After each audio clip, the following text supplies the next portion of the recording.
Hello and welcome to the Engerati studio here at African Utility Week. I'm joined now by Dr. Nawal Al-Hosany, who is the director of the Zayed Future Energy Prize. Dr. Nawal, firstly, thank you for making the time to be here and join us in the studio. I know you've got a hectic schedule today. And I'm not even going to attempt to describe what the prize is aiming to do, because you're much better qualified than I am to do that. So I'll hand over to you and tell us a little bit about the prize and what you're trying to achieve with it and the impetus you're trying to give into the renewables market as well. Thank you very much for the opportunity. So the Zayed Future Energy Prize was launched in 2008. Its aim and mandate is to award, reward, recognize and honor those who took brave steps in the field of renewable energy and sustainability. To do that, we have dedicated, or Abu Dhabi leadership have dedicated $4 million annually for 5 different categories. We have large corporation, which is recognition award. The reason we segmented it into categories is we wanted basically to cover the whole value chain of the sector and everybody who have an influence in the sector. So we have large corporation with the recognition award. Small medium enterprise, which is $1.5 million, non-profit, non-government organization, $1.5 million, and for the individual who basically took a brave step in their lives and have lifetime achievement to be recognized in the sector, that's $500,000. And these are one-off prizes, and you win it, and that's it. You win it, but that's it's in a way that you become our ambassador. Sure. So you win the prize, and then we keep engaging with you because we would like to see how you develop. You will recognize for an achievement, and we hope with the prize that we are going to help you to evolve more in this industry and have more leadership and have more impact. Winning the prize actually hook you into a network that can then help you? Absolutely. We have what we call an innovation hub, and this innovation hub hosts all our previous winners and finalists. And basically, it's a place for our community to interact with each other, and a place for investors and people who are interested in different solutions that can tap into and understand who are these people and why did they win. And because the prize has been recognized now internationally, because it has a very thorough, extremely detailed evaluation process. So basically, when we close for submission, which is this year is going to be on the 5th of August, we start a due diligence process with a third-party research and analysis entity. This year we have with us Bloomberg New Energy Finance. So they do the first vetting of all the application against our criteria. And our criteria is the same for all categories, which is leadership, long-term vision, impact, and innovation. Of course, the weight is different depending on the category itself. After the due diligence, there is a group of experts, we call them a review committee, assess those applications. So there's like a peer review process. Yeah, and it's done, they receive the applications beforehand, but then they discuss it and they evaluate it together in a meeting in Abu Dhabi, and they assess against a scoring matrix based on our criteria.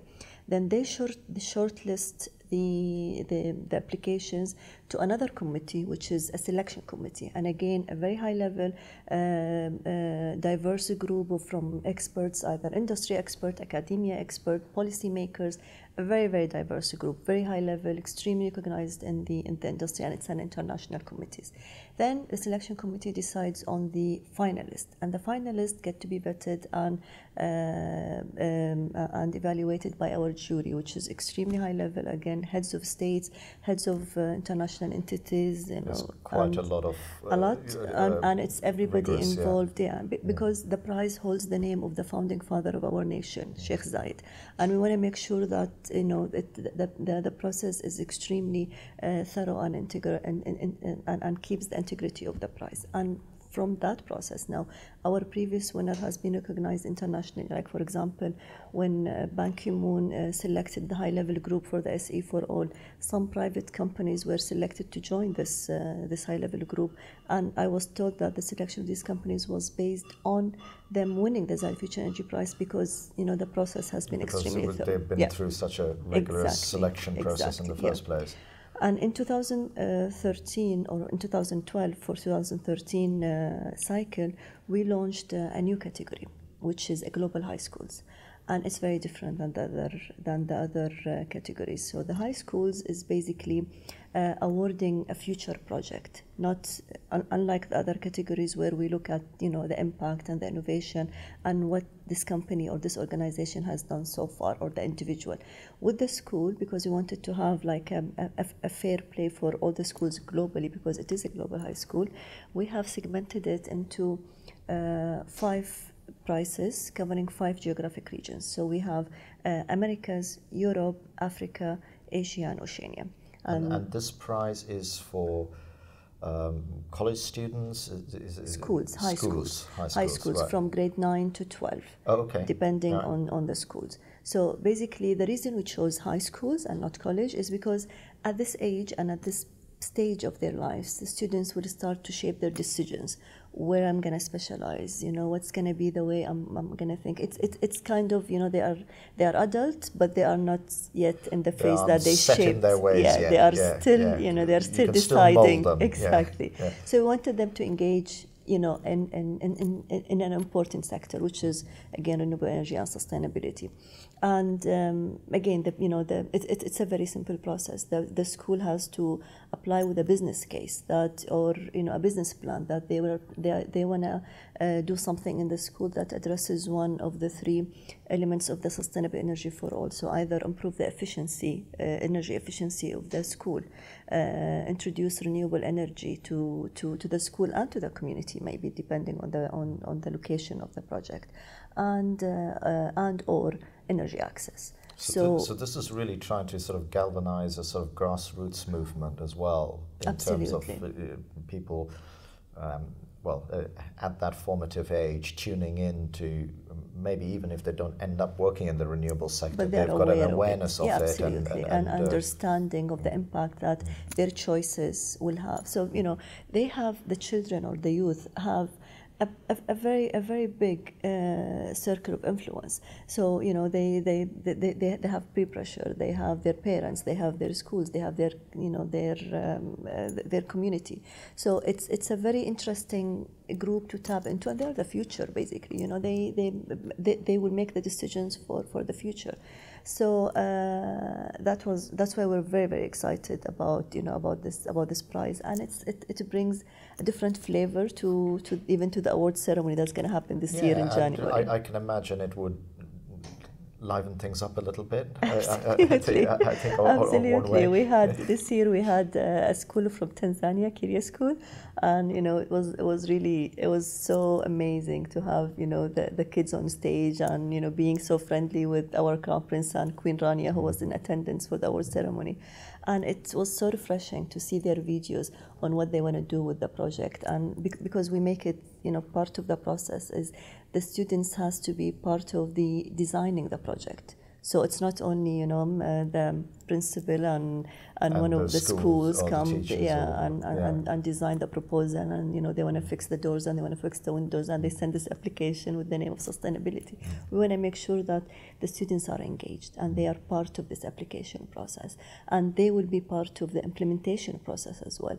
And your application becomes stronger if there is a community element to it. So it's not only affecting the school, but affecting as well your community. So, I mean, that sounds absolutely fantastic, and I think there ought to actually be more initiatives like this in terms of kick-starting it. I mean, did I tell you that the school award is $500,000 in total? You didn't. Okay, and every school gets up to $100,000. So every school in the 5 regions gets $100,000 to do this project. To do the project. Yeah. That's good. That's very good. That is good. So this school in Tanzania now building their first wind turbine. This is fantastic. Yeah. So, maybe next year we'll take you to film them. Yeah, no, absolutely. We'd love to film that and see the results of it. But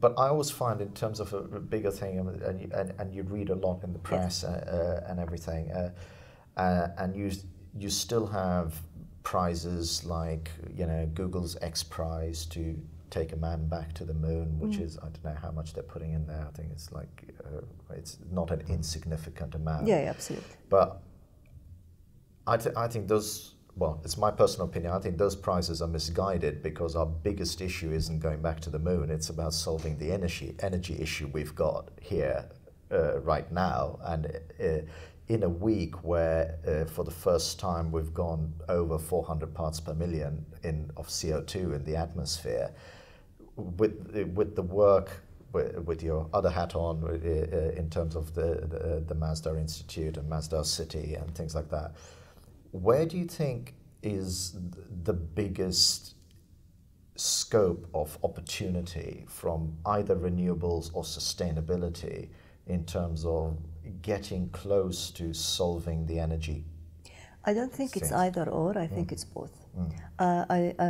Supply and increasing the supply from renewable energy is very, very important, but energy efficiency and sustainability is as important, because it doesn't matter if you will keep on increasing supply when your buildings are inefficient, on your applications and your process and operations is inefficient, then it's going to be just basically you are creating a bigger problem because you are increasing your supply and at the same time you're increasing your demand.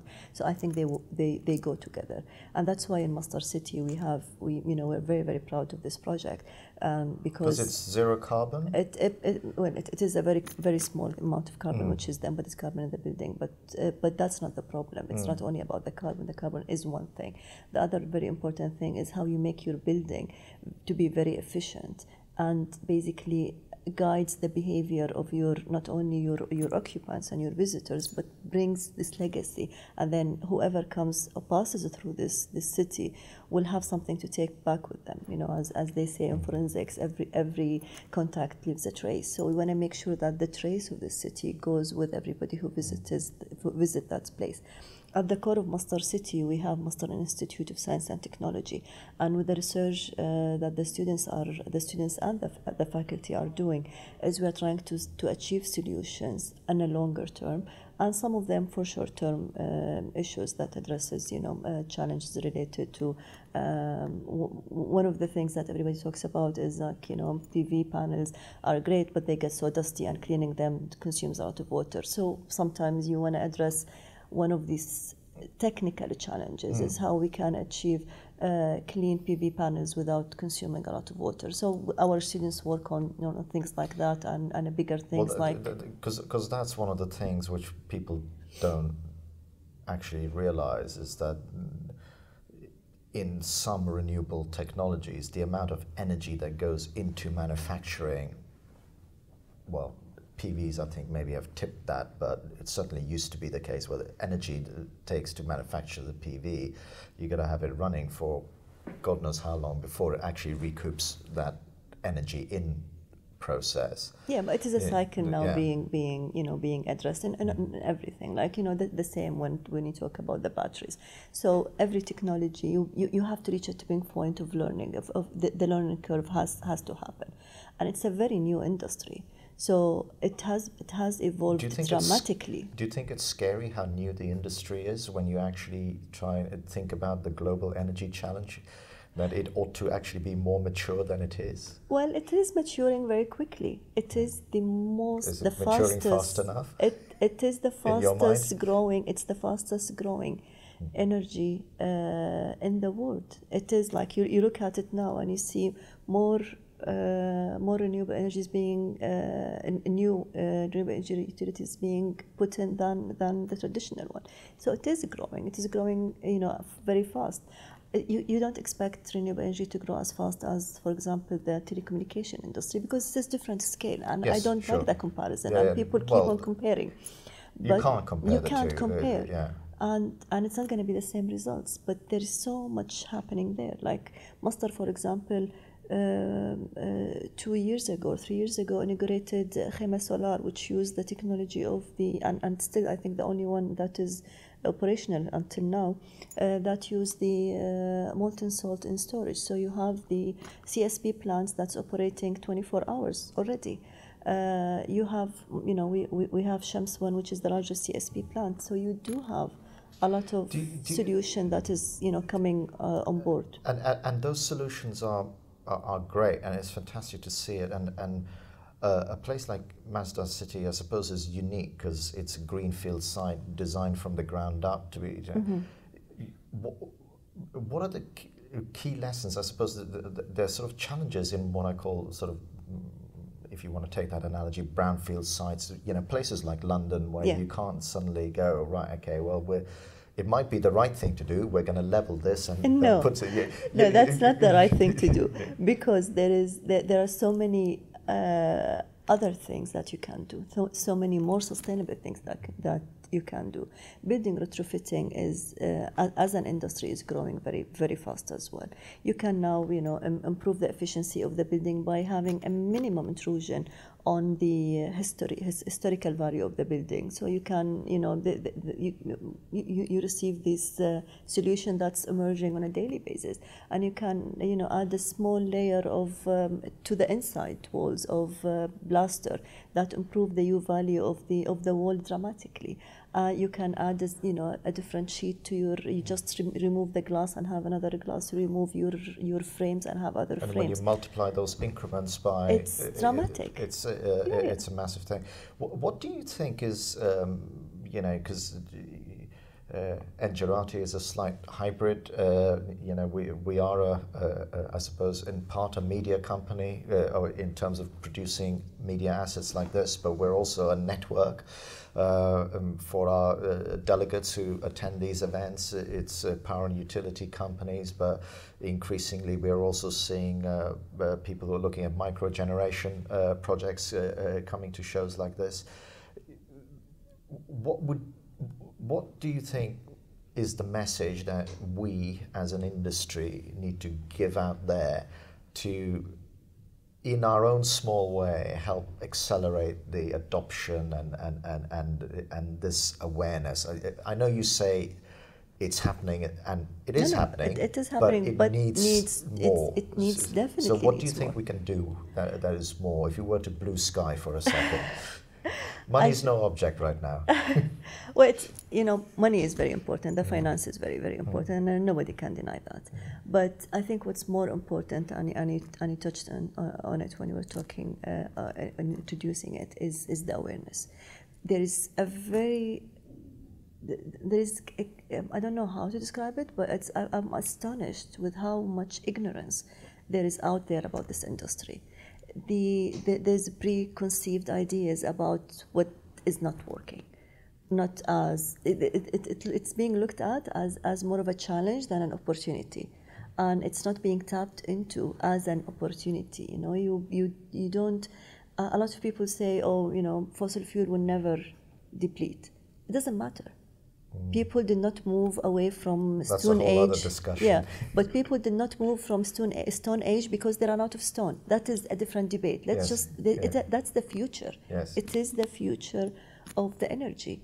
There is a very huge resources that we didn't tap into them, and it's a free resource. God blessed us with all these resources of wind and solar and geothermal, and there's so much we can do with it. And it seems to me so obvious that the more we can create a balance between renewables as an energy source and the fossils, it has to be a mix. It has to be a mix, yeah. But in creating more parity in that mix, we are buying ourselves a bit more time. And if you don't